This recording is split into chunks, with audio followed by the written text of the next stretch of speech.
చిటికెల నాడు మైమరచి చిక్కిన నాడు దళంచి అనగా ప్రతి ప్రాణియు సుఖము కలగవలనని దుఃఖము కలుగరాదని కోరుకొనుచుండెను.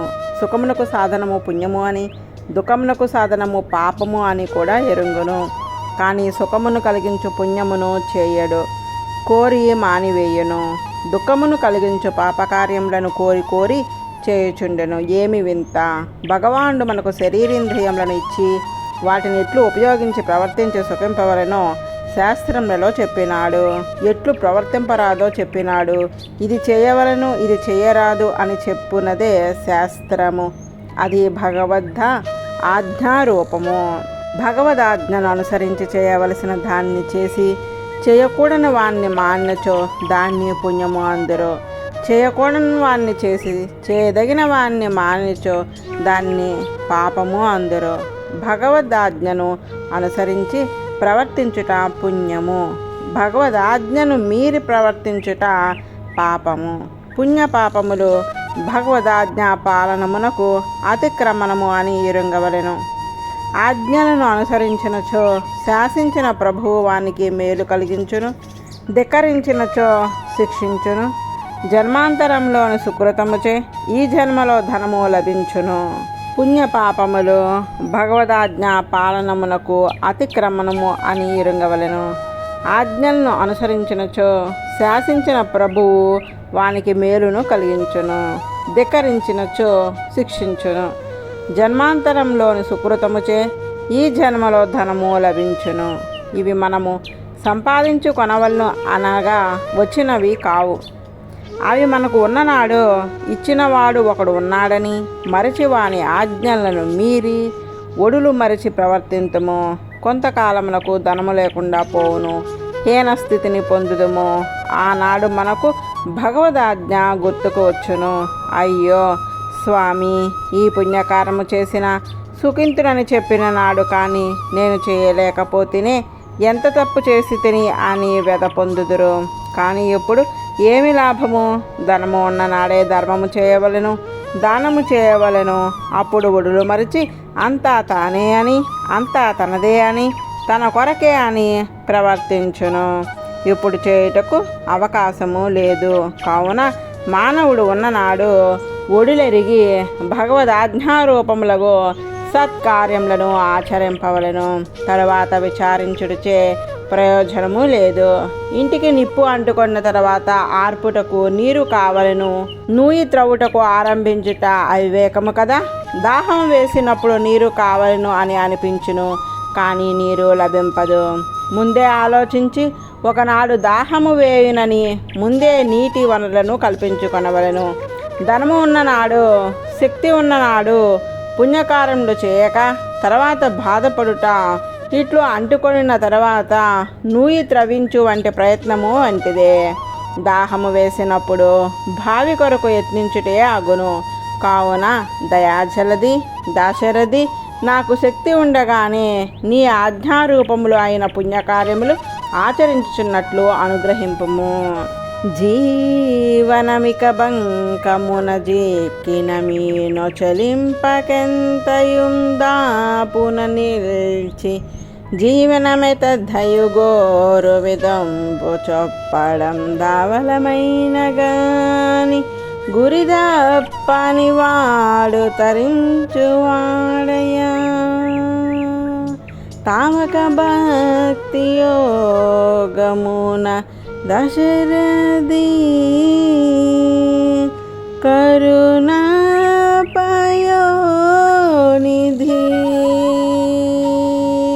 మానవుడు అవకాశవాది. తనకు అవసరము అయినప్పుడు ఉపయోగించుకొని లేనినాడు వదిలివేయను. మనకు సుఖశాంతులు కొరబడినాడు జీవనము సాగనినాడు భగవంతుణ్ణి స్మరింతుము, ప్రార్థింతుము, ఆరాధింతుము. కానీ తర్వాత మరచిపోవుదుము. సంపదలు ఉన్ననాడు కానీ సంపదలు లేనినాడు కానీ భగవాన్ని గురి తప్పక ధ్యానించువాడే దుఃఖభూయిష్టమైన సంసారమును తరించి శాంతి నొందును అని చెప్పుచున్నారు. జీవనమిక బంకమున జెక్కిన మీను చెలింపకెంతయు. మానవుడై జన్మించిన నాడు తన ఉనికి కారణమై తన్ను నిలిపి నడిపించిన వాడెవ్వడో ఎరింగి ప్రేమించుట ఆవశ్యకము. చేపకు నీరు బ్రతుకుటకు ఉపయోగపడును, అదే దాని జీవనము. దాని శరీరమును పోషించుచున్నది కూడా ఆ నీరే. భోగ్యంను అనుభవింపదగిన పదార్థములు కూడా ఆ నీరే. శరీర పోషణమునకు 3 రకముల పదార్థములను మనము ఉపయోగింతుము: ధారకము, పోషకము, భోగ్యము. శరీరమును నిలుపునది నీరు, అది లేనిచో శరీరము నిలవదు. అందుచే నీరు ధారకము. అన్నయు తినిన గాని శరీరము పెరగదు, అందుచే దాన్ని పోషకము అందురు. రుచుల కొరకు తినే పదార్థములు భోగ్యములు. చేపకు ధారకము, పోషకము, భోగ్యము కూడా నీరే. అట్లే మనకు భగవానుడే ఉండినట్లు చేసినవాడు, నిలిపినవాడు, నడిపెడివాడు, అన్నిటికీ ఆధారమైన వాడు. చేపకు జీవనము నీరు, మన ఆత్మలకు జీవము భగవానుడు. అందుచే చేప నీటిని ప్రీతితో కోరినట్లు మన భగవాన్ని కోరవలెను. కానీ మనకు చేప ఒక పాఠం నేర్పుతున్నది. మనము సుఖముగా ఉన్నప్పుడు భగవంతుణ్ణి ప్రేమతో స్మరింతుము, భక్తి గలవారమై ఉందుము. ముమ్మురముగా ఆపదలు కలిగినప్పుడు వాణ్ణి వదిలివేయుదుము. చెరువులో నుండి చేప, చెరువులో నీరు పుష్కలంగా ఉన్నప్పుడు, అనగా జీవనము సమృద్ధిగా ఉన్నప్పుడు ఎట్లు చెలింపిక ఉండునో, ఆ నీరు ఇంకినను చెరువును వీడి మరి ఒక చోటికి పోదు, మరి ఒక దాన్ని ఆశ్రయింపదు. నీరు ఇంకిపోయి బురదలో కూరుకొని ఉన్ననాడు కూడా తాను చెలింపక అక్కడే ఉండి తనకు జీవనముగా నీరు తనకి కావాలను అని కోరుచు ఆ చోటును వదలక ఉండును. అట్లే మానవుడు కూడా తనకు జీవనము భగవానుడే అని ఎరింగి ఒకనాడు మనకు ఆపదలు వచ్చినను వాణ్ణి భక్తితో గురి తప్పక స్మరించుచుండవలెను గాని వాని యందు గురి తప్పి మరొక చోటుకి పోవుట, మరొకరిని ఆశ్రయించుట తగదు. అట్టి నిశ్చలమగు భక్తి యోగమే మానవుని తరింపజేయనది. అట్టి నిశ్చలమగు భక్తిని నాకు ప్రసాదింపుము అని రామదాసు గారు దాశరథిని ప్రార్థించుచున్నారు. సరసుని మానసంబు సరసజ్జుడరంగును ముష్కరధాముడరంగి గ్రహించువాడే కొలనేక నివాసముగాగదొద్దురము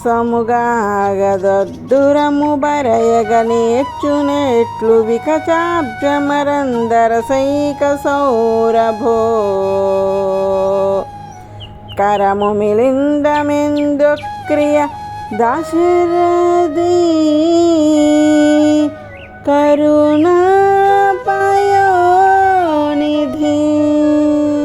రామదాసు గారు తమ లోకుల ఎరుంగలేక చిన్న చూపు చూచుచుందురేమో అని సమాధానముగా చెప్పుచున్నారు. భక్తితో సేవలు చేయుచున్నను వేరొక ప్రయోజనము కోరని మనసు గలవాడనని లోకులు ఎరుంగజాలక అట్టి భక్తుని అన్యథా భావించి అతని విషయమును దోషదృష్టితో ప్రవర్తించుచుందురు. దానికి భక్తుడు బాధపడవలసిన అవసరము లేదు అని చెప్పుచున్నారు. సరసుని మానసంబు సరసజ్జుడెరుంగును. భక్తులు, కవులు సరస్సులో సర్వ జగత్కారణమైన ఆనందమైన తత్వమును ఎరింగి దానితోనే కూడి ఉండి ఆనందమును అనుభవించువారు. రసము అనగా ఆనందము, ఆనందమే బ్రహ్మము, బ్రహ్మస్వరూపమెరింగిన వారు రామస్వరూపము ఎరుంగగలరు. బ్రహ్మస్వరూపము ఎరింగిన వాడు రాముని హైతుకముగా అవ్యభిచారముగా ప్రేమించి ధ్యానించువారు సరస్సులు. వారిలో ఎల్లప్పుడూ ఆనంద స్వరూపుడగు రాముడే నివసించి ఉండును. ఏ వస్తువులు చూచినను బాహ్యమైన జల పదార్థములో ఆనందమయముగు శ్రీరామతత్వమే గోచరించును. దానిచే వారు ఎల్లవేళ ఆనందంతోనే నిండి ఉందరు. బాహ్యమైన పదార్థంలో ఉండట చేతనే వారు అట్లు ఆనందించుచున్నారని, రూపము, ధనము, భోగములు మున్నగునవి ఉండుట చేతనే వారు అట్లు ఆనందించుచున్నారని తెలియని వారు అనుకొనుచుందురు. వారికి వీరి ఆనందప్రదులకు సర్వేశ్వరుని గూర్చి తెలియదు. వీరి మానసము ఆనంద నిలయము, రాముడే ఆనందము. ఆనందమును ఇచ్చువాడు వాడే. హృదయమున నిండి ఉన్న వారికి ఆనందమునకు ఎందుకు లోపము కలుగును? అట్టి భక్తుల యొక్క, కవుల యొక్క మనసును సరసుడే ఎరుంగగలడు గాని ముష్కరుడు ఎరుంగలేడు. ముష్కరుడు శరీరము దాటి లోపలికి పోడు.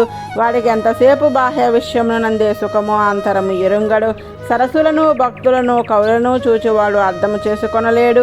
ఇటు ఆనందమునకు కారణం ఏమి అని వానిలో ఏదో ఒక లోపము ఎంచుచుందురు. దీనికి దృష్టాంతముగా మనం ఎరింగిన సన్నివేశమును చూపించుచున్నారు. కొలంలో తామర పూలు వికసించి ఉండును. అదే కొలంలో ఒకనాడు కూడా వదలకుండా కప్పలు నివసించి ఉండును. ఆ వికసించిన తామర పువ్వులోని వాసనను కానీ మకరందంలోని రుచిని కానీ ఆ చెరువులోనే ఉన్నను కప్ప గ్రహించలేదు. తుమ్మెద ఎక్కడి నుండియో వచ్చి ఆ పువ్వుపై వ్రాలి దాని పరిమళంను ఆఘ్రానించి మకరందమును ఆస్వాదించి తృప్తినందుచుండును. అట్లే సరసుడు ముష్కరుడు కూడా లోకంలో ఉన్న భక్తులతో కవులతో కలిసే ఉందురు. ఆనంద స్వరూపుడకు భగవంతుణ్ణి అనుభవించి తన్మయత్వంని పొందు భక్తుని మనస్థితిని కవి యొక్క మనస్థితిని ఎల్లవేళ్ళ వానితోనే కలిసి ఉన్నను ముష్కరుడు ఎరుంగలేడు. సరసుడే ఎరుంగజాలును. భగవదనుగ్రహముచే ఆ శక్తి లభింపవలను గాని అందరికూను కలిగేది కాదు. రామదాసు గారు తమను గూర్చి కొందరు ముష్కరులు ఎరుంగలేక అసంబద్ధ ప్రలాపంలో ఆడినను అది వారి దోషము కాదు. భగవానుడు వారికి ఆ శక్తి ప్రసాదింపలేదు. కప్ప తామర పువ్వులోని వాసన ఎరుంగలేక ఉన్నదని దూషింతుమా ద్వేషింతుమా? భగవదనుగ్రహము లేని వానికి భగవదనుభవజనిత ఆనంద పరవశులగుసి వారి మనస్థితిని ఎరుంగలేరు. దాశరథి, నీ కరుణచే లోకంలో సరస్సులు విరివిగా ఉండే భక్తుల మహత్యమును భక్తిని వాగ్వైభవములు అనుభవించి ఆనందించినట్లు చేయుము. నోచిన తల్లి తండ్రికి ధన భూవుడొక్కడే చాలు మేటి చేచాచని వాడు వేరొకడు చాచిన లేదనకిచ్చువాడు. నోరాచి నిజంబుగాని పలుకాడని వాడు రణంబులోన దాచని వాడు. భద్రగిరి దశరథి కరుణ పయోనిధి. తల్లిదండ్రులకు కుమారుడు కలిగినాడని ఎంతో ఉత్సాహంగా ఉండును. పుత్రోత్సాహము అని అందరితో తమ ఆనందమును పంచుకొని ఆనందింతురు. కానీ కొన్ని గుణములు గలవాడై ఉన్ననాడే ఆ పుత్రుడు పుత్రుడని తల్లిదండ్రులు చెప్పుకొని ఆనందించుటకు తగినవాడు అగును. లేనిచో ఆ పుత్రుడు తల్లి యవ్వనమున పాడు చేయుటకు తండ్రి ఆస్తిని పొంది అనుభవించుటకే పుత్రుడు అగును గాని నిజమైన పుత్రుడు కాడు. సుపుత్రుడు ఒక్కడు ఉండిన చాలును. గుణహీనులు ఎందరుండినను ప్రయోజనము లేదని చెప్పుచున్నారు. నోచిన తల్లి తండ్రికి ధనుభవుడు ఒక్కడే చాలు. బిడ్డలను కనుట ప్రకృతి స్వభావము. త్రిక్కకులైనను జ్ఞానహీనములైనను పశుపక్షాదులు కూడా సంతానమును కనుచున్నవి. స్త్రీ పురుషుల్లో శారీరక సంయోగంచే శుక్లశోణిత సంపర్కము ఏర్పడి పుట్టుచుందురు. సంతానము ఉండుట ఎంతో విశేషంగా శాస్త్రంలో చెప్పుచున్నవి. పుట్టిన నాడు మానవుడు 3 రుణములతో పుట్టును. పితృరుణము, ఋషి రుణము, దేవరుణము. ఈ 3 రుణములను తీర్చుకొని నాడు గాని బంధము వీడి మోక్షము రాదు. పితృదేవతలకు శ్రాద్ధ తర్పణాదులు చేసి బ్రతికి ఉన్నంతకాలం వారి ఆజ్ఞను పాలించి మరణించిన తరువాత ప్రతి సంవత్సరము ఆ దినమున యోగ్యులకు భోజనము శ్రద్ధతో అర్పించి గయలో విష్ణుపాదమునందు పిండ ప్రదానము చేయుటచే పితృరుణము తీరును. తన తర్వాత దేవ, పితురు, ఋషి, మనుష్య, భూత యజ్ఞములను ఆచరించుటకు నిత్యము భగవానుకు మంగళాశాసనము చేయుటకు కుమారుడు ఉండవలెను. అట్టి సంతానము కావలెను అని భగవదనుగ్రహము ఉండవలెను. భగవాన్ని ఆరాధించుటచే భగవదనుగ్రహము లభించిన గాని యోగ్యము గాని సంతానము కలుగదు. ఇట్లు భగవాన్ని ఆరాధించి నోచిన తల్లిదండ్రులకు ఒక్క కుమారుడు కలిగినను చాలును. ధృతరాష్ట్ర సంతానము వలె 100 మంది ఉన్నను ప్రయోజనము లేదు. అట్టి కుమారుడే మేటి. వాడు ఈ క్రింది లక్షణములను కలిగి ఉండవలెను. ఒకరికి చేయి చాచనివాడు, ఎన్నడును ఒకరిని దైన్యముతో యాచించనివాడు కావలెను. భగవదనుగ్రహము ఉన్ననాడే గాని అది లభింపదు. యాచన శవవృత్తి అందురు. పిండమునికై కుక్క తోక ఆడించి ఎదుట వెల్లికల పడి కడుపు చూపించినట్లు దైన్యముతో చేతులు నలుపుకొనుచు ఒకరి వద్ద ధనమునకై దైన్యపడు నైత్యము లేనివాడు కావలెను. వేరొకడు చాచిన లేదనక ఇచ్చువాడు, ఒకడు తనను అర్థించని వాడు. తనకున్నంతలో శక్తివంచన లేక ఈయగలిగినంత ఇచ్చువాడు కావలను. ఈ గుణము పుట్టుకతో రావలను. ఒకరికి పెట్టవలను అనడి స్వభావము, ఔదార్యము, ఉచితమును ఎరింగి ప్రవర్తించుట అనునవి పుట్టుకతో రావలసినవే గాని అభ్యాసముతో వచ్చినవి కావు. తనకు ఎంత ఉన్నదని కాదు, ఉన్నదానిలో కొంత ఒకరికి ఇవ్వవలెను అనడి భావము పూర్వజన్మ సుకృత ఫలంగా లభించును. నోరాచి నిజముగాని పలుకు ఆడనివాడు, మాటకు 4 లక్షణములు ఉండవలెను. సత్యము, ప్రియము, మధురము, మితము కావలెను. ఎదుటివారికి మేలు కలిగించు మాట హితము, అట్టి మాటనే సత్యము అందురు. ఉన్న మాటను ఉన్నట్లు చెప్పుట సత్యము కాదు. ఎదుటివానికి ఏది మేలు కలిగించునో దానిని చెప్పుట సత్యము. సత్యము భూతహితం ప్రోక్తం, భూతహితమే సత్యము. సత్యమే అయినను ఎదుటివారి మనసుకు బాధ కలుగునట్లు చెప్పరాదు, మనసుకు నచ్చునట్లు చెప్పవలెను. ఒకే విధమైన మాటలో ఒకటి మనసునకు వెగటును కలిగించును, ఒకటి వినసొంపుగా ఉండును. అశ్లీలము పలుకరాదు అని వేదము చెప్పుచున్నది. కొన్ని మాటలు పలుకగానే మనసు ముడుచుకొని పోవును. అందుచే మనవారు అశ్లీలముకు అర్థము వచ్చు మాటలు కూడా మార్చి చెప్పుచుందురు. 7 అనరు, 6 అందురు. లేదు అనరు, నిండుకొనినది అందురు. అందుచే మాట ప్రియముగా ఉండవలెను, చెవికింపుగా ఉండవలెను, పరిమితముగా ఉండవలెను. అట్టి మాట తీరు ఎట్లు పుట్టుకతో వచ్చునో అట్లే అసత్య మాట కొందరికి పుట్టుకతో వచ్చును. వారికి ఒక ప్రయోజనము ఉండదు. వారికి అసత్య భూషణము జన్మసిద్ధనము. అట్లుగాక నిజముగాని పలుకు అనగా అసత్యమును పలుకరాదు. ఇంకా యుద్ధములో శరీరమును పిరికితనముచే కాపాడుకొని వెన్ను చూపి పోకుండా ఉండవలెను.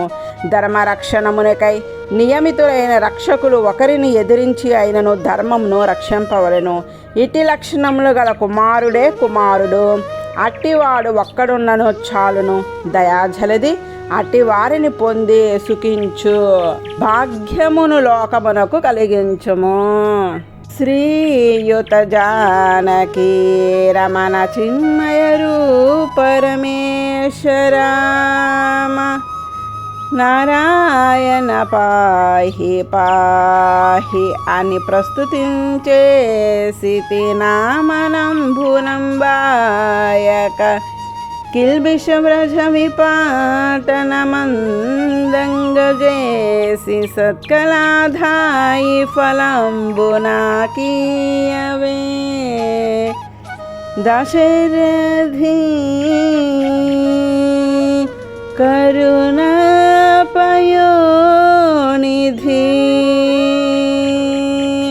రామదాసు గారు శ్రీరామచంద్రునితో, రామా, మీ స్తోత్రము చేసి తిని నా మనసులోని పాప సమూహమును చీల్చివేయమని అర్థించుచున్నారు. స్తోత్రం చేసినందుకు వారు కోరిన ఫలము పాప వినాశనమే. శ్రీయుత జానకీ రమణ చిన్మయ రూప రమేశ్వరామ నారాయణ పాహి పాహి కరుణాపయోనిధి దశరథి, నిన్ను నేను ఎన్నో విధములుగా స్తోత్రం చేసి తిని. నీ మొదటి పేరు శ్రీపతి అనగా లక్ష్మీపతి, పురుష సూక్తము. నిన్ను పురుషునిగాను నీ భార్య లక్ష్మీదేవి అనియో పేర్కొన్నది. స్త్రీ సంబంధమే నీలో కారుణ్యము మేల్కొంటకు కారణము. ఆమె కరుణాస్వరూపిణి, దయామయి, సర్వలోక జనని. ఆ తల్లి నీలో చేరి తప్పులు చేసి జీవులను క్షమింపజేయును. ఆమె నిన్ను ఎన్నడూ విడవక ఉండును. జీవుడు సులభంగా ఆశ్రయించుటకు వీలైనదై ఉండును. ఆపదల్లో జీవుల మొరలను తానే ముందు విని నీకు వినిపించును. పాప పంకముతో నిండిన జీవులను తాను పరిశుద్ధము ఒనర్చి మంచి గుణములు గలవానిగా చేసి నీకు అందించును. అట్య స్త్రీతో కూడిన విష్ణువుడవే నీవు కనుక నిన్ను శ్రీయుత అని పిలిచితిని.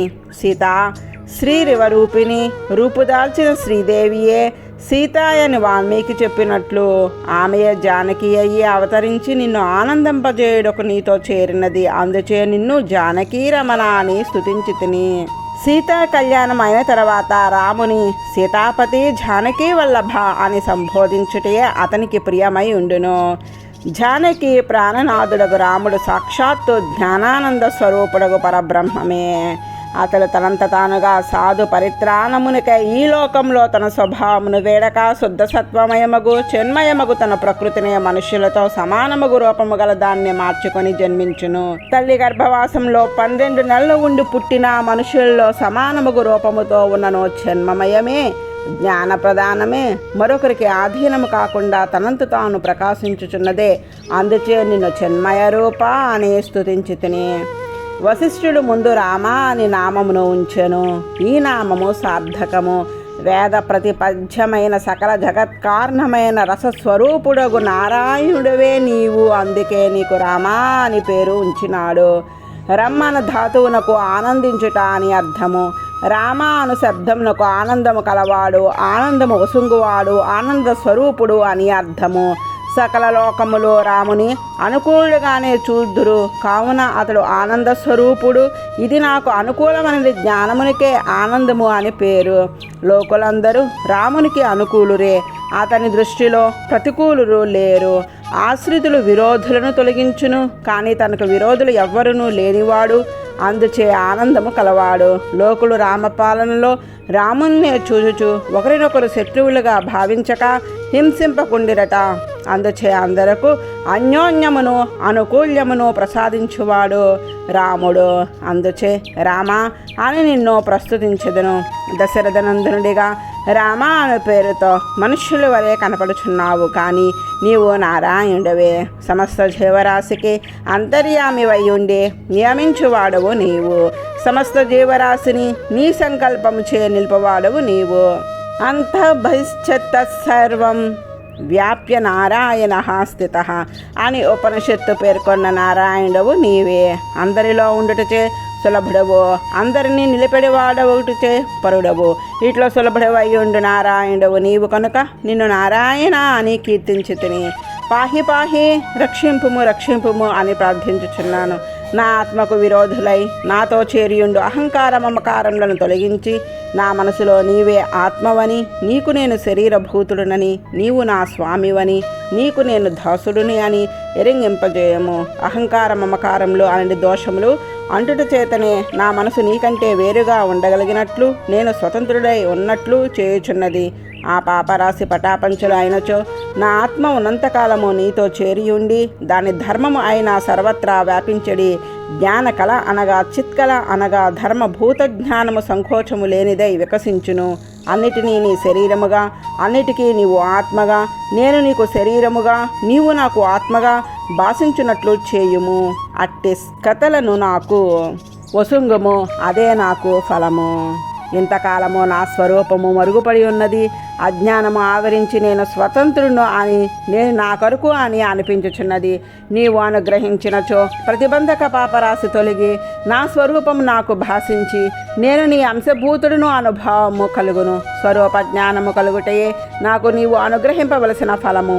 దానిని నాకు వసుంగమని ఈ విధముగా రామదాసు గారు ఉపనిషత్తులలో స్వేన రూపేణ అవినశద్భజ్యతే అని చెప్పి స్వస్వరూపావిర్భావమే తనకు లభింపవలసిన ఫలము, సత్కలాధాయి ఫలంబు నాకు ఇయ్యవే అని అర్థించినారు.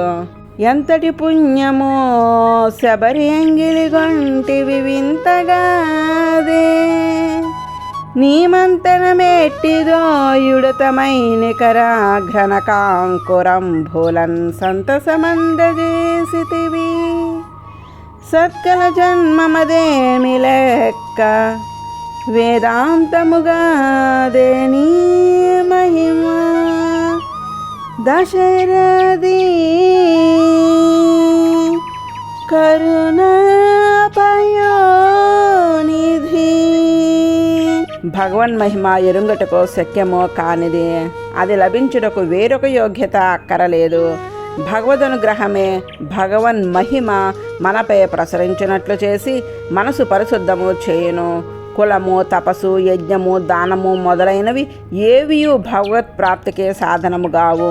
అది తనంత తాను ఏ నిమిత్తము లేక ప్రసరించును. కావున రామ కారుణ్య జలది, నీ అంత నీవే నా యోగ్యతను చూడక నన్ను అనుగ్రహింపుము అని అర్థించెను. కులము గాని, నడువడి గాని, యజ్ఞదానాది సత్కర్మలు గాని, వేదాధ్యయనము గాని చేయుటకు యోగ్యత లేని ఒక బిల్లజాతి స్త్రీ శబరి. ఆమె రామానుగ్రహముచే పొందిన ఫలము అప్రమేయము. ఇట్టిదని ఇంతదని చెప్పుటకు శక్యము కాదు. మతంగ శిష్యులను సేవ చేసి వారి అనుగ్రహమునకు పాత్రురాలిన ధన్యురాలు. సీతమ్మ కొరకు అన్వేషించుచు వచ్చుచున్న రామలక్ష్మణులకు కబంధుడైన శాపగ్రస్తుడు అయిన రాక్షసుడు, రామ నన్ను వహింపుము, నీకు సీతమ్మను పొందే ఉపాయంను చెప్పెదను అనెను. దహింపగానే స్వస్వరూపమును పొందే ఋష్యమూకమున ఉన్న సుగ్రీవునితో మైత్రి చేసుకొనుము, అతడు సీతమ్మను వెదికించును. దహింపగానే స్వస్వరూపమును పొందే ఋష్యమూకమున ఉన్న సుగ్రీవునితో మైత్రి చేసుకొనుము, అతడు సీతమ్మను వెదికించును అని చెప్పి, మధ్యలో శబరి అనే ధర్మచారిని ఒక ఆమె నీకే నిరీక్షించుచున్నది, ఆమెను చూచి వెళ్ళుము అని చెప్పెను. పితృవాక్య పరిపాలనము చే శ్రీరాముడు సుప్రతిష్టమైన కీర్తిని పొందినట్లే గురువాజ్ఞ పరిపాలనము చే ఆమె భగవదనుగ్రహ పాత్రురాలే మోక్షంను పొందినది. ఆమె గురువులు ఈ శరీరంను వీడిపోవచ్చు శబరితో, రామలక్ష్మణులు మన ఆశ్రమమునకు వత్తురు, వారికి నీవు ఆతిథ్యంను వసింగి మా వద్దకు రమ్ము అని చెప్పిరి. ఆ మాటలకు శబరి కట్టుబడి 13 సంవత్సరములు రాముని రాకకే నిరీక్షించినది. ఆమె పుణ్యము ఎంతటిదో చూడుడు. యోగులు సమాధిలో తపస్సులో పరిశుద్ధమైన మనసుతో అన్వేషించి దర్శింపదగిన భగవానుడు ఆమెను వెదుకుకొనుచు వచ్చి దర్శనము వసంగినాడు. ఏమి ఆ పుణ్యము!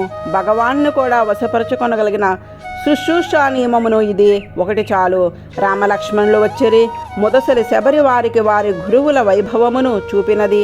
ఆనాడు వారు ఆరవేసిన బట్టలు ఎగిరిపోక చెదిరిపోక ఇంకను అక్కడే ఆరవేసినట్లు ఉన్నవట. వారు వృద్ధులై వణుకుచున్న చేతులతో యజ్ఞవేదికపై ఉంచిన పువ్వులు అట్లే వాడకై ఉన్నవట. అట్లే వారి నియమ పాలనకు ఆవశ్యకములగు జలములు సప్త సముద్రములను అచ్చటని అమిరి ఉండినట్లు చేసినదట చూచినాడు.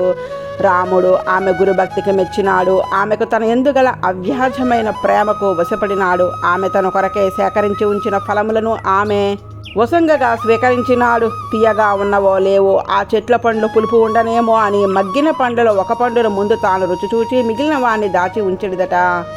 భగవానుకు నివేదింపవలసిన వానిలో ఏ ఒక్కటి మనము తిరిగిన మిగిలినవి ఉచ్చిష్టము ఎంగిలి అగును నివేదింపరాదు. ఆమె శాస్త్రములకు లొంగునది కాదు. రామునకు తీయగా ఉండు ఫలములనే అర్పింపవలను అని తాను ఒక పండును రుచి చూచి మిగిలిన వాణ్ణి రామా తినమని అర్పించిన రాముడు ప్రీతితో అది ఉచ్చిష్టము అని భావింపక ఆరగించినట. ఎంత వింత! ఒక కొయ్య పిల్లకు ఇంత అనుగ్రహమునకు కారణం ఏమున్నది? స్వామి అనుగ్రహము తప్ప. స్వామి మా గురువుల వద్దకు వెళ్ళెదను అని చెప్పి రామలక్ష్మణులు చూచుచుండగానే దివ్య శరీరధారిణి అయ్యి విమానంలో పైలోకములకు వెళ్ళినదట. రాముని మహిమచే గురువు అనుగ్రహము పొందిన వారు ఎడ భగవానుడు తన అనుగ్రహమును ప్రసరింపజేయును. సాధన సామాగ్రి ఏమియూ లేకున్నను తానే తనంత వారికి మోక్షంలోసంగా సంకల్పించును. ఇది భగవన్ మహిమ వైభవము. ఇది వేదాంతము. ఇదే ఉపనిషత్ సిద్ధాంతము. శ్రవణమును గాని మననము గాని ధ్యానము గాని భగవద్దర్శనములకు సాధనములు కావు. భగవాన్ని చూడక ఆగలేనని తీవ్రమైన ప్రేమతో చూడవలను అని కోరిన భగవానుడే ప్రేమించి తనకు ఆప్తులుగా వరించి తన స్వరూపంను దర్శింపజేయును. దీన్ని శబరి కథ నిరూపింపజేయుచున్నది రామ. దాన్ని ప్రకాశింపచేసితివి కదా నీవు. ఒక మనుష్య శరీరమును పొందిన శబరి మాటకేమి, అంతకంట ప్రాకుచుండెడి జంతువు ఉడత పొందిన భాగ్యము మరీ వింత. వానరులు సేతువు కట్టుచున్నారు. వానరులు కొమ్మపై సంచరించుచు వారే. ఉడత కూడా కొమ్మలపై సంచరించిన జంతువే. ఆ వానరుల వలె తను కూడా సేతువు కట్టుట్లో సాయము చేయవలనని దాని కోరిక కలిగినది. ఆ కోరిక చాలు. ఇసుకలో పొరలాడినది, సేతువుపై దులిపినది, మరలా దొర్లినది, మరలా దులిపినది, మరలా పొరలాడినది, మరలా దులిపినది. నేను దులుపుడిచే ఎంత ఇసుక పడును, ఏమి ప్రయోజనము అని ఆలోచించలేదు. చేయవలసినది చేసినది. ఇది ఏ కావలను. భగవదనుగ్రహమునకు నేను ఏమి చేయగలను? నేను చేయనది ఎంత మాత్రము. అంతటి వాడికి అంత పని నా వంతు సహాయము అవసరమా అని ఆలోచింపక ఎంత తనకు శక్తి ఉన్నా అంత మేరకు భగవాన్ని సేవకు ఆత్మాత్ములమును తన్ను అనుకున్నవాన్ని ఉపయోగించిన చాలును.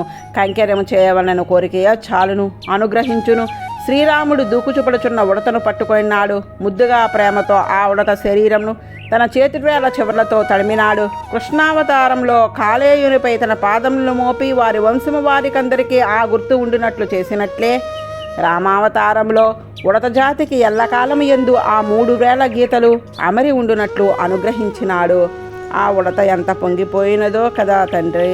రామ, సత్కులములో జన్మించుట అహంకారముచే పతనము నందుటకే ఉపయోగపడుచున్నది, కానీ నీ అనుగ్రహమునకు సాధనము కాలేదు. ఆ శబరి, ఆ ఉడత నీ మహిమను ప్రకాశింపజేసినవి. ముక్తి సాధనము నీ ప్రేమయే గాని వీరి సాధన కాదని వేదాంత రహస్యమును వెల్లడించినది. కరుణాపయోనిధి దశరథి, అట్లే నన్ను కూడా అనుగ్రహింపుము.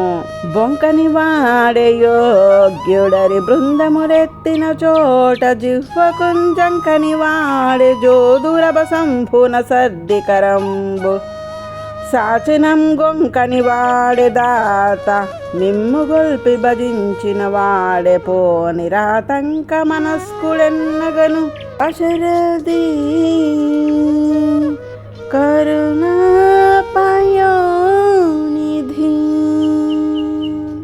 రామ, ఈ లోకములో నిన్ను మనసారా భజించిన వాడే నిన్ను పొందుటకు ఆటంకములు ఏమియో లేనివాడు అని చెప్పుచున్నాడు. బొంకని వాడే యోగ్యుడరి బృందములెత్తిన చోట జిహ్వకున్. బొంకని వాడే యోగ్యుడరి బృందములెత్తిన చోట జిహ్వకున్. లోకంలో యోగ్యులని కొందరును పేర్కొనుచుందురు. వేదాధ్యయనము చేసి సత్కర్మానుష్ఠానము చేసి తపస్సు చే యజ్ఞము చే దానము చే పరిశుద్ధ మనుషులైన వారిని యోగ్యులందరూ. కానీ మానవునికి మొట్టమొదట లెక్కింపదగిన యోగ్యత అసత్యమాడకుండాట. వాక్కులో శుద్ధి లేనివాడు మిగిలినవి ఎన్ని ఉన్నను అయోగ్యుడే. బొంకని వాడే యోగ్యుడు, అది చాలా కష్టము, అది ఒక నీకే సాధ్యము. ఆడిన మాటకు తిరగక నిలిచిన వాడవు నీవు. నీ పరోక్షంలో కైక కోరుట దశరథుడు ఇచ్చుట జరిగినది. నిన్ను పిలిచినప్పుడు నీవు అరణ్యమునికే ఏగవలను అనియు భరతుడు రాజు కావలను అనియు తాను కోరిన 2 వరములను దశరథుడు ఇచ్చినాడు అని కైక చెప్పినది. దశరథుడు అసత్యమునకు జంకి ధర్మమునకు తలవొగ్గి నోరు విప్పి నీతో చెప్పలేక విని మౌనంతో ఊరుకున్నాడట. ఊరుకునుట అంగీకారమే అని భావించి నీవు అట్లే చేసేదువు అని అంగీకరించితివి. వశిష్ఠుడు మొదలగు పెద్దలు చెప్పినను ప్రజలు ప్రార్థించినను తల్లి బ్రతిమాలనను భరతుడే వచ్చి ప్రాయోపవేశము చేసినను వెనుతిరగక ఆడిన మాటకు కట్టుబడిన నీవు యోగ్యుడువయ్యా. లోకంలో నీ వంటి యోగ్యుడు ఎవడు ఉండడు. యోధుడు యుద్ధము చేయగల సామర్థ్యము కలిగి ఉండును, కానీ శత్రువులందరూ కలిసి గుంపుగా ఒక్కసారి తనపై ఎత్తి వచ్చినాడు. చెవ్వకు అనగా యుద్ధమునకు జంకును అట్లు జంకని వాడే యోధుడు. రామా, నీవే యోధుడవు. లక్ష్మణు నీ వెంట రావద్దని వారించి కరదోషనాథులను 14,000 మంది రాక్షసులు దండెత్తి వచ్చిన నాడు ఒక్కడు ఎదురు నిలిచి జంకక ఒక్కొక్కరిపై బాణములు వేయుచున్నావా అన్నట్లు అందరితో పోరాడి ఓడించినావు. రాముడే ధనుర్ధరుడు అని శాశ్వతమైన కీర్తిని ఆర్జించినావు. లోకంలో అందరూ ఇంతో అంతో దానము చేయుచుందురు. ఇచ్చిన వారిని అందరినీ దాతలే అందురు. అందరినీ దాతలను వీలు కాదు. అద్దెకరంబు జాచెను గొంకని వాడే దాత. యాచకుడు కోరికతో వచ్చి దేహి అని అడిగిన నాడు జంకక ఇవ్వగలిగిన వాడే దాత అనిపించుకొనును. శ్రీరామ, నీవే దాతవు. దేవతలు రావణవధను కోరినారు, ఒసింగినావు. శత్రువు తమ్ముడు రక్షణను కోరినాడు, రక్షించి రాజ్యము సింగినావు. ఆనాడు వనవాసమునకు బయలుదేరినప్పుడు నీకు ఉన్నవి అన్నయు అందరికీ దానం ఇచ్చిన తర్వాత పింగళుడు అని ఒక బ్రాహ్మణుడు భార్య ప్రేరణచే నిన్ను యాచించుటకు వచ్చినాడు. ఎట్లు త్రిప్పు కప్పుకొని చింకిలేని భాగము లేని శాటిన్ ఎట్లో కప్పుకొని నీ వద్దకు వచ్చి యాచించినాడు. ఏమి ఔదార్యము నీది, ఏమి సాహసము నీది. నీవు ఇచ్చినట్లుగాక వాడంతటి వాడే ఆర్జించుకున్నట్లు ఉండవలని తలంచి సరియూ తీరంలో ఉన్న ఆలమందంలో వైపు నీ మేడపై నుంచి ఒక కర్రను విసరమని కోరి అతడు విసరగగా అలమందలో పడిన ఆ కర్రను చూచి మొత్తం ఆవులన్నిటినీ వసంగిన దాతవు. మరొకరు అయితే అంతయు ఇచ్చి వేసి తిని నాకు ఏమీ ఉన్నదని జంకుదురు, లేదా పేదవాళ్ళని అనాధారము చేతురు. అట్లుగాక నీవు అతన్ని ఆదరించి అతని సామర్థ్యము చేతనే అతడు ఆర్జించుకున్నట్లు దానము ఇచ్చినావు. అతడు తృప్తి నందినట్లు దానము ఇచ్చినావు. మేము కోరిన దాన్ని నీవు ఇచ్చినట్లు మగము పెట్టవు. మేము నీ దగ్గర పుచ్చుకుంటేయే భాగ్యము అన్నట్లు ప్రశంసించవు. అది నీ ధాతృత్వము. మనసు పాపిస్తుంది. నిన్ను పొందకుండా ఆటంకములు కల్పించుటలో దానికి ఉన్న నేర్పు ఇంతెంత కాదు. ఆటంకములు తొలగించుకున్నట్టుకు యజ్ఞమో దానమో తపస్సో చేయవలని గీత చెప్పుచున్నది. కానీ చేసిన వారు అడ్డు తొలగి నిన్ను పొందినట్లు కనపడరు. యజ్ఞము చేసిన వారికి ఆటంకములే, తపస్సు చేసిన వారికి విఘ్నములే, దానము చేయవారికి అహంకారములే. ఎట్లు నిన్ను పొందగలరు? యజ్ఞము చేసి సిద్ధి పొందవలను అనే విశ్వామిత్రునకు యజ్ఞసిద్ధిని వసంగినావు. శరభంగునకు ఇంద్రుడు వచ్చినను ఉత్తమ లోక ప్రాప్తి కలగలేదు. నీవు ప్రక్కన నిలిచిన నాడే మోక్షం నందగలిగిన నాడు. అందుచే మనశుద్ధికి ఏమి చేసినో పరిశుద్ధమో కానేరదు. రామ, నిన్ను ప్రేమతో భజించిన నాడు మనసులో ఉన్న భగవత్ప్రాప్తి ప్రతిబంధకములు అన్నయో ఆటంకములు అన్నయో తొలగి మనసు నిన్ను యోగ్యము కావును. రామ, రామ భజనయే ముక్తి సాధనము. మిమ్ము భజించిన వాడే నిరాతంక మనుష్కుడు. భ్రమరము కీటకంబుగొని పాల్పడి జంకరనోపకారి అయి భ్రమరముగానొచ్చునని పల్కొట చేసి భవాది దొక్క సంతమసమెల్చి భక్తి సహితంబుగ జీవని విశ్వరూపతత్వమును ధరించుటే మరుదు. దశరథి కరుణాపయోనిధి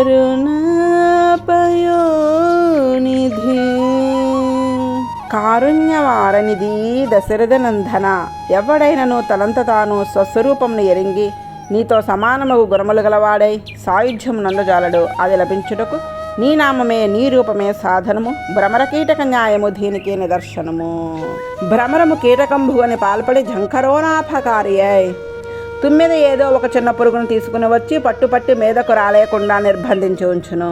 తాను జూ అని ధ్వని చేయుచు ఆ పట్టుచును తిరుగుచుండును. లోనున్న పురుగు ఆ ధ్వని వినిచు దాన్నే తలంచుచు ఇతరమైన వాణ్ణి మరచి భ్రమరంని తలంచుట చేత తానే భ్రమరము అగును. మన స్థితి కూడా అంతే.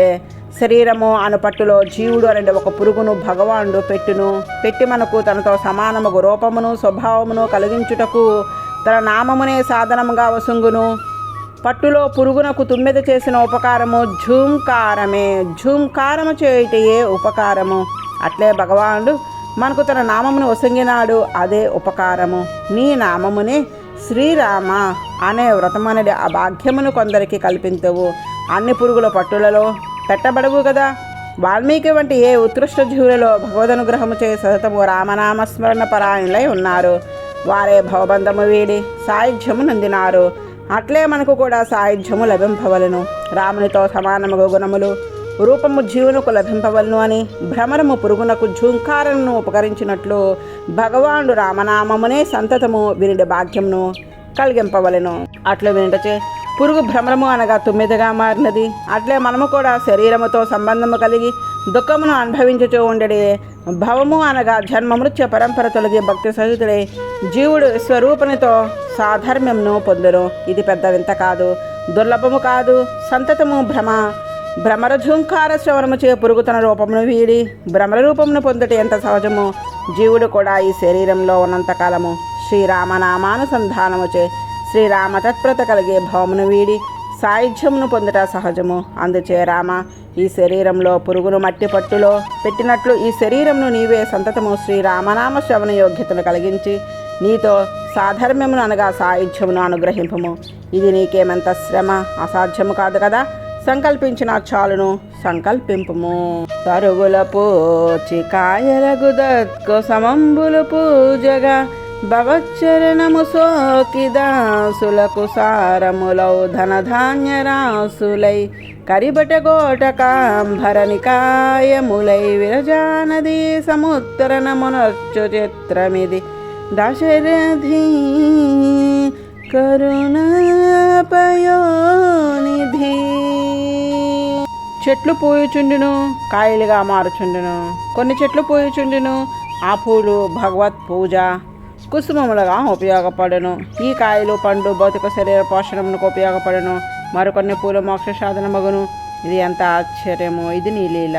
తరుగులు పూచి కాయలకు దత్కుసుమలంబులు పూజగా. లోకంలో చెట్లు పూలు పూచి కాయలు కాయను.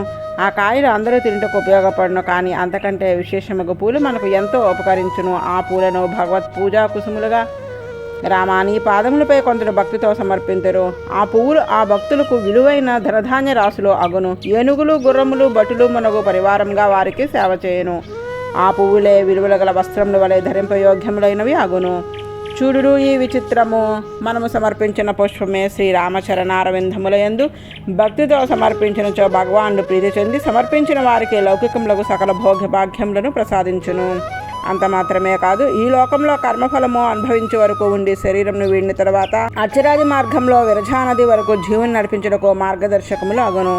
ఎంత విశేషమో చూడుము. పుష్పములు క్షుద్రమైన కేశాలంకరణ సాధనములు కావు. ఐహిక లౌకిక పారలౌకిక పారమార్థిక ఫలప్రదములై విరాజులకు శ్రీరామచరణ ద్వంద్వ సంబంధము కలిగింపవలెను. ఆచరణలను సోకినట్లు భక్తితో సమర్పించిన దాసులకు సకలార్థ సాధకములు అగును. జీవుని విరజానది వరకు తెచ్చి దాన్ని దాటించడానికి సహాయపడును. రకరకముల ఉపాసనలు చేసి సిద్ధించు ఫలము భక్తితో శ్రీరామచరణారవిందముల యందు సమర్పించుట చేతనే లభించును. విరజానది దావుట పరమపదమును చేరుట నిత్య భగవత్ కైంకర్య లాభము ఈ పుష్పముల వలననే లభించును. ఎంత ఆశ్చర్యమో చూడుడు.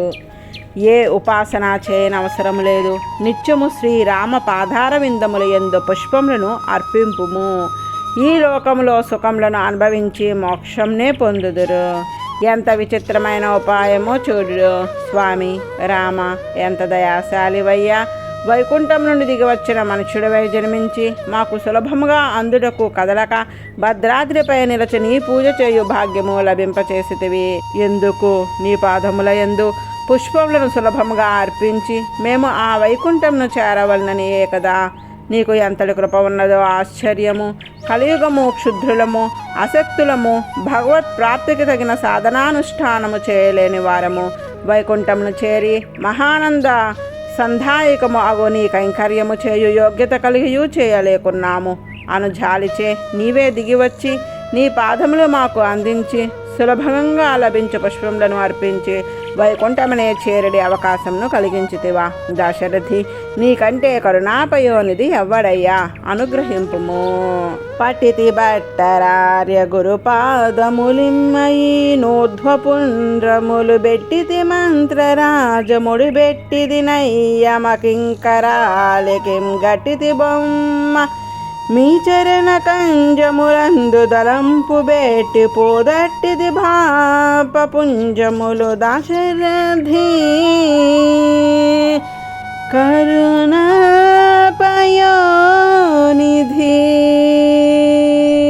శతకంను సమాప్తము చేయొచ్చు. తమకు తమ ఆచార్యులు చేసిన ఉపకారమును స్మరించి కృతజ్ఞతను ఆవిష్కరించుచున్నారు. పట్టిది భట్టరార్య గురుపాదములు ఇమ్మయే ఊర్ధ్వపుండరములు అనగా ఆచార్య స్మరణము అవశ్య కర్తవ్యము. యామునాచార్యుల వారు శ్రీ వైష్ణవ సాంప్రదాయ ప్రవర్తకులు. భగవద్రామానుజులు కూడా ఆచార్య కోటిలోని వారు. నిత్యము మనము లక్ష్మీనాథ సమారంభ నాదయామున మధ్యమాం అస్మదాచార్య పర్యంతం వందే గురు పరంపరాం అని గురు పరంపరను స్మరించుకుందుము.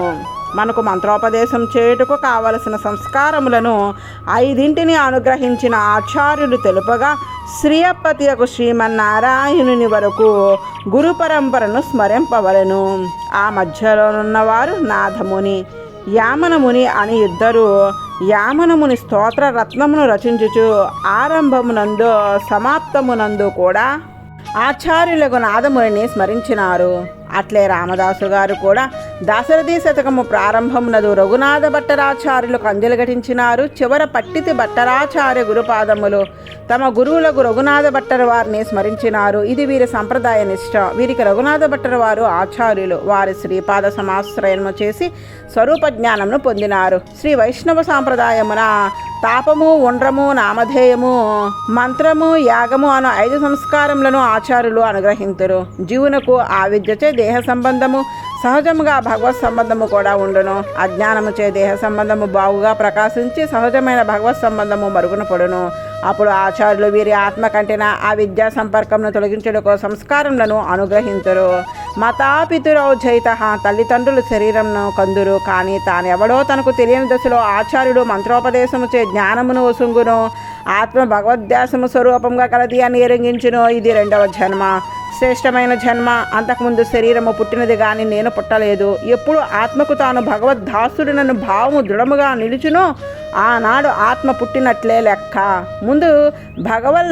ముందు భగవల్లంభానములకు శంఖచక్రములను భగవంతుని హస్తభూతులైన ఆచార్యులు విష్ణు స్వరూపముగు అగ్నియందు స్పృశింపచేతురు. దీన్నే చక్రాంకనము అందరు. ఇది మొదటి సంస్కారము.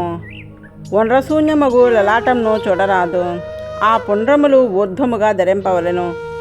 ఆచార్యులేవాన్ని ధరింపచేస్తురు. ఇది 2వ సంస్కారము. శరీరము అనే పేరు గోపరాజు, కానీ ఆత్మ పేరు దాస అని ఆ పేరునకు చివర చేర్చి చెప్పవలెను. అందుచే గోపరాజు రామదాసు అయినాడు. ఇది నామ సంస్కారము. అప్పుడు అష్టాక్షరి మంత్రమును ఉపదేశింతురు. ఈ మంత్రము స్వస్వరూపమును, పరస్వరూపమును, విరోధి స్వరూపమును, ఉపాయ స్వరూపమును ఎరింగించును. ఈ ఐదింటికి అర్ధపంచకములని పేరు. అర్ధపంచక జ్ఞానమే వలననే మోక్షము అని ఎరుంగును. అహంకార మమకారములు శరీర సంబంధంచే ఏర్పడును. అవి ఈ జ్ఞానముచే తొలుగును. నేను అనునది శరీరము కాదు అనియు, నేను భగవంతునికి దాసుడు అనియు తెలియుటచే అహంకారము పోవును. అంతయు భగవానుకు చెందినదే అనుభావము కలుగుట చేత మమకారము నశించును. అప్పుడు తాను చేయవలసినది భగవత్ సేవయే. ఏ పని చేసినను వానికి చెందినదే, వాని కొరకే అనుభావము ఏర్పడును. ఇది ఫలము. దీనిని కైంకర్యము అందురు. ఇది భగవన్మూర్తి వద్ద చేయవచ్చును, భాగవతుల వద్ద, ఆచార్యుల వద్ద చేయవచ్చును. లోకములో ఎచ్చట తాను ఏ పని చేసినను అది అంతర్యామి అగు నారాయణ సేవయే అగును. ఇది సిద్ధించుటయే ఫలము. భట్టరు వారి వలన వారి శ్రీపాద సమాశ్రయనముచే లభించిన స్వరూప జ్ఞానముతో గోపరాజు రామదాసు అయ్యి దాసుడునని చూచెడి వారికి తోచినట్లు ఊర్ధపుండ్రములను ధరించి నిత్య కైంకర్య పరాయణుడై జీవించినాడు. లోకములో ఎచ్చరి తాను ఏ పని చేసినను అది అంతర్యామి అగు నారాయణ సేవయే అగును. ఇది సిద్ధించుటయే ఫలము. భట్టరు వారి వలన వారి శ్రీపాద సమాశ్రయనముచే లభించిన స్వరూపజ్ఞానముతో గోపరాజు రామదాసు అయ్యి దాసుడిని అని చూచిన వారికి తోచినట్లు ఊర్ధపుండ్రములను ధరించి నిత్య కైంకర్య పరాయణుడే జీవించినాడు. ఊర్ధపుండ్రములను పెట్టి మంత్రరాజముగు అష్టాక్షరీయ మంత్రమును సార్థముగా అనుసంధానము చేయుచుండెడి వారు. దానిచే యమకింకరులు వారి వద్దకు రాజాలక దూరదూరముగా పోదురు అని చెప్పుచున్నారు. యముడు తన కింకరులకు ఆజ్ఞాపించుచు పరిహర మద మాధన ప్రపన్నాన్ ప్రభురహ మన్యర్ఫనాన్ న వైష్ణవానాన్. శ్రీమన్నారాయణుడే ఉపాయము ఉపేయమని నమ్మిన వారి వద్దకు మీరు వెళ్ళకుడు. వారిని విడిచి మిగిలిన వారి వద్దే నా అధికారము సాగును అని చెప్పినాడు. వైష్ణవులు ఎవరో చెప్పుచు ఏ బాహుమూల పరిచిహ్నత శంఖచక్రాహ ఏవ లలాటఫలకే లస ఊర్ధపుండ్రాహతే వైష్ణవాం అని యముడు చెప్పినాడు. అంతరమున మంత్రరాజ్యమును అనుసంధించుచు బాహ్యముగా శంఖచక్రంలో ముఖమున ఊర్ధపుండ్రంలో గల వారిలో వైష్ణవులు. వారి వద్దకు వెళ్ళకండి అని యమదూతలకు చెప్పినాడు.